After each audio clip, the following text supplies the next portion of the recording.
주님께서 여러분과 함께 루카가 전한 거룩한 복음입니다. 그때 예수님께서는 예루살렘으로 여행을 하시는 동안 여러 고을과 마을을 지나며 가르치셨다.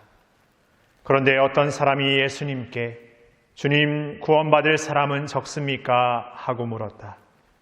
예수님께서 그들에게 이르셨다. 너희는 좁은 문으로 들어가도록 힘써라. 내가 너희에게 말한다. 많은 사람이 그곳으로 들어가려고 하겠지만 들어가지 못할 것이다.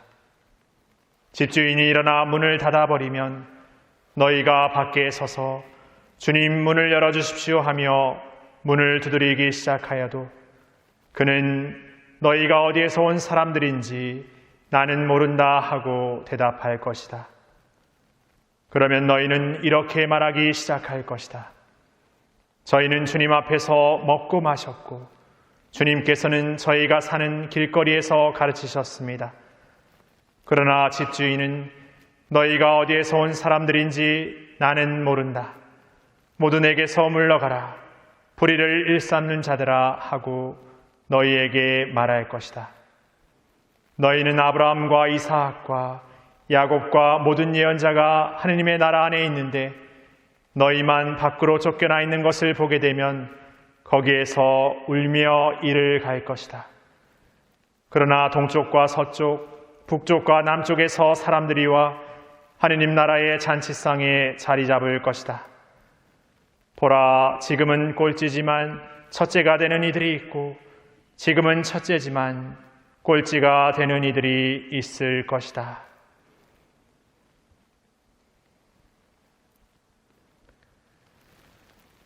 주님의 말씀입니다.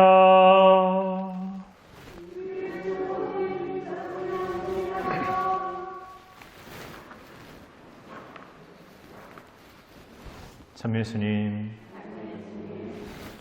오늘 제일독서 말씀 안에 우리가 성화된다라는 것, 거룩함으로 변모된다라는 어떤 모습의 세 가지 어떤 단계를 우리에게 알려주는데, 첫 번째로는 이렇게 우리를 이렇게 부르셨다라는 겁니다.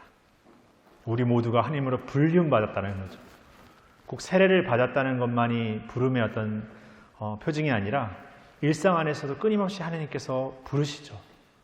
그리고 두 번째로는 그분께서 우리를 이렇게 의롭게 살아가도록 의롭게 변화시켜 주셨다는 것이고, 그렇게 함으로써 우리를 영광스럽게 하셨다는 거죠. 하느님께서 우리를 부르기만 하고 그 다음은 이제 알아서 해라 하고 이렇게 내팽개친 것이 아니라 끊임없이 우리를 부르심 가운데 우리를 의롭게 하고 거룩하게 이렇게 성화시켜주는 그런, 어떻게 보면은 늘 우리 안에 우리와 함께 우리를 당신과 같은 모습으로 이렇게 변모시켜가는 그 삶 가운데 우리와 함께 거니시지 않은가 생각해 보게 됩니다. 다시 생각해 보자면 우리가 걷는 이 신앙의 걸음은 그냥 언젠가 받은 부르심을 내 나름대로 내 계획에 따라 어떤 지켜나가는 삶이라기보다 그 부르심 안에서 끊임없는 매일의 응답을 통해서 매일 그분과 함께 걸어나가는 것이죠. 그래서 우리가 기도한다라는 것은 어떤 의미에서 그분 앞에서 우리의 그 있는 그대로의 모습이 다 발가벗겨지는 것일 수 있습니다.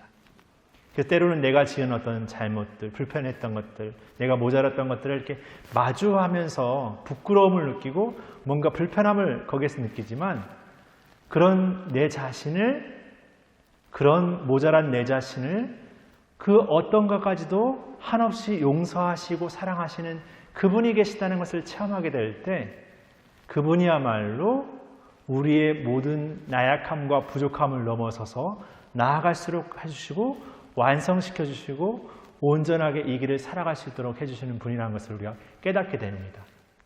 다시 말해서 우리의 걸음 안에서 늘 그분의 성령께서 늘 우리를 부르시고 의롭게 하시고 이렇게 영광스럽게 하도록 이끌어 가시는 것이죠.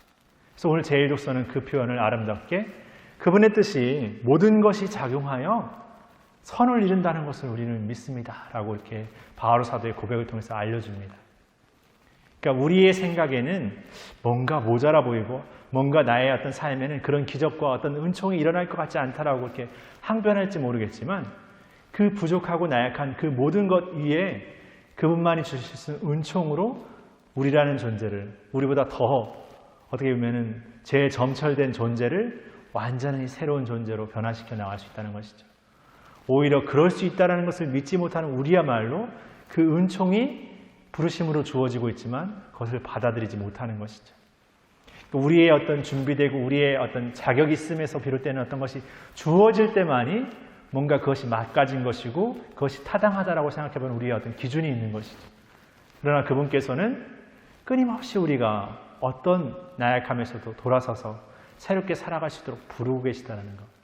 그리고 그런 삶을 매일의 삶에서 다시금 초대하고 계신다는 걸 기억하면서 우리가 지금까지 어떤 삶에서 후회하고 지금까지 삶에서 어떤 나를 단정짓고 판단하는 삶이 아니라 그러면서 또 다른 누군가를 단정짓고 판단하는 삶으로 늘 뭔가 평가하는 삶으로 살아가는 우리가 아니라 끊임없이 새로워지고 또 서로의 삶 안에서 그 하나님의 섭리를 믿고 고백할 수 있는 그런 사랑을 우리가 실천해야 하겠습니다.